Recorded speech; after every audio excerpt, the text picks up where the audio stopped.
सबसे पहले मैं आपके पास यहाँ पर अशरफ आना चाहूंगी। देखिए, जबरदस्त हलचल तो दिल्ली में है, लेकिन कश्मीर में भी तो लोग आज टीवी स्क्रीन पर नजरें टिकाए बैठे होंगे कि इस मुलाकात से उनके भविष्य को लेकर क्या तय होने जा रहा है। क्या उम्मीदें हैं कश्मीरियों को? बिल्कुल मीनाक्षी, आपने सही कहा, क्योंकि इतने अंतराल के बाद 5 अगस्त 2019 के बाद पहली बार कुछ राजनीतिक उथल पुथल कश्मीर में दिख रही है। कश्मीर से लेकर दिल्ली तक सिर्फ अगर नज़र कहीं पर टिकी हुई है तो वो इसी बात पर कि इस बैठक के बाद क्या होगा, क्योंकि पिछले 2 साल के दौरान कश्मीर में काफ़ी सारे अफवाहें फैली। जब अनुच्छेद 370 जिस अंदाज से हटाया गया था, किसी को कानों कान खबर नहीं हुई, उसके बाद कश्मीर जो है अफवाहबाजी पर बहुत ज़्यादा जो है ध्यान दे रहे हैं। कुछ दिन पहले जब राज्य के बंटवारे की बात हो रही थी तब भी काफ़ी अफवाहें थी, फिर उस पर सरकार ने सफाई दी। लेकिन आज की महत्वपूर्ण बैठक इसलिए है क्योंकि पहली बार 2 साल के बाद जो है जम्मू कश्मीर के सभी जो मेन स्ट्रीम पॉलिटिकल पार्टीज़ हैं उनके साथ देश के प्रधानमंत्री सीधे मुखातिब होंगे।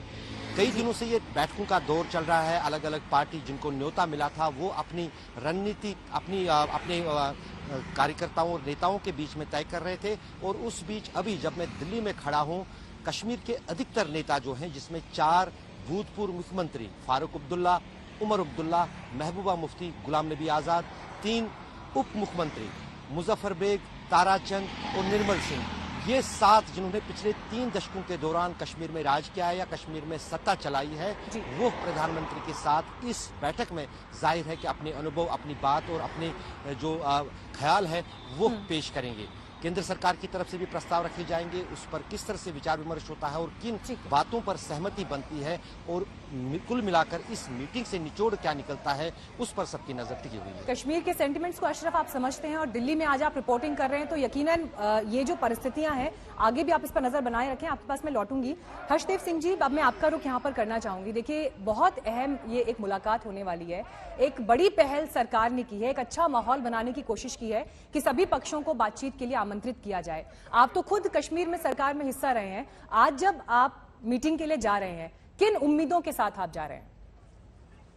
देखिए, हम ये उम्मीद रखते हैं कि इस मीटिंग में जो जम्मू कश्मीर के ज्वलंत मुद्दे हैं उनके ऊपर चर्चा होगी और उनका कोई ना कोई समाधान निकालने की कोशिश की जाएगी। सबसे बड़ा यहाँ मसला जो है कि हमारी स्टेट जो है वो हमसे छीन ली गई है और उसको लेकर जम्मू कश्मीर के लोगों में भारी रोष आज की तारीख में देखने को मिल रहा है।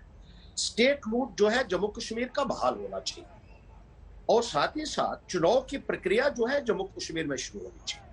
2018 में जून 19 को यहाँ सेंट्रल रूल लगा था और 3 साल हो चुके हैं केंद्र का जो यहाँ रूल चल रहा है और लोगों को जमहूरी निजाम से जम्मू कश्मीर में वंचित रखा गया है। अब लोग ये चाहते हैं कि एक चुनी हुई सरकार जम्मू कश्मीर में आए जिसका कनेक्ट जो है वो सीधा लोगों के साथ हो। लोगों की रोजमर्रा की जिंदगी की जो परेशानियां हैं वो एक चुनी हुई सरकार ही बेहतर समझ सकती है और उनका समाधान कर सकती है। एक थोपी हुई सरकार से लोगों को जो है वो न्याय नहीं मिल सकता है, वो लोगों के साथ इंसाफ नहीं कर सकेगी। और साथ ही साथ मैं ये भी कहना चाहूंगा कि सुप्रीम कोर्ट भी यही कहता है कि जिस भी रियासत में असेंबली प्रीमेच्योरली डिसॉल्व हो वहां 6 महीने के अंदर अंदर चुनाव की प्रक्रिया संपन्न होनी चाहिए और जम्मू कश्मीर में असेंबली को प्रीमेच्योरली डिसॉल्व किया गया था 2018 में, लेकिन आज तक चुनाव नहीं हुए यहाँ पर, जिसको लेकर लोगों के अंदर एक भारी रोष जो है वो देखने को मिल रहा है और हम ये उम्मीद रखते हैं कि जल्द से जल्द इस संदर्भ में फैसला लिया जाएगा। अब केंद्र सरकार ये कहती है कि डिलिमिटेशन पहले होगी, लेकिन डिलिमिटेशन जो कॉन्स्टिट्यूट हुआ था यहाँ वो पिछले वर्ष 2020 में फरवरी में सर, डिलिमिटेशन के पॉइंट पर मैं अलग से आऊंगी। एक बार मैं गुरु प्रकाश जी से भी रिएक्शन ले लेती हूँ, फिर डिलिमिटेशन पर हम चर्चा करेंगे। गुरु प्रकाश जी, देखिए, जिस बात का जिक्र यहाँ पर हर्षदेव जी कर रहे हैं कि एक डेमोक्रेटिक प्रोसेस आगे हो 370 हटने के बाद, क्या अब ये वो वक्त आ गया था जब सरकार को भी ये लगने लगा था कि अब सिर्फ सेना के पहरे में कश्मीर को, जम्मू को नहीं रखा जा सकता है, अब वो वक्त है जब राजनीतिक शून्य को खत्म करना होगा और उस प्रक्रिया को आगे बढ़ाना होगा? देखिए मीनाक्षी जी, सबसे पहले तो हमें ये समझने की आवश्यकता है कि जम्मू कश्मीर का जो विषय है ये हमारे लिए एक पॉलिटिकल इशू नहीं है, हमारे लिए एक भावनात्मक मुद्दा है।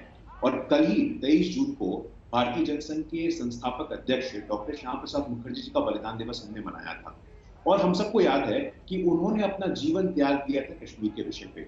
पिछले 2 वर्षों में जिस प्रकार टेरर इंसिडेंट में 80% तक की गिरावट आई है, पहली बात। दूसरी बात, हम जानते हैं कि 80,000 करोड़ का बजट आउटले अलग से प्लान किया गया है। तो 2 प्रमुख स्तंभ है जिसके आधार पर हम नए जम्मू कश्मीर का अध्याय लिखना चाहते हैं। पहला विकास और दूसरा दीर्घकालिक शांति व्यवस्था। और इसी के मद्देनजर आज की बैठक को रखा गया है। और हमें ये सख्त समझने की आवश्यकता है कि लोकतांत्रिक व्यवस्था में किसी भी प्रकार के हमें डायलॉग करना बहुत जरूरी है। और आज जो राजनीतिक दल बुलाए गए हैं, तो राजनीतिक दल तो पॉलिटिकल प्रोसेस का एक महत्वपूर्ण हिस्सा होते हैं।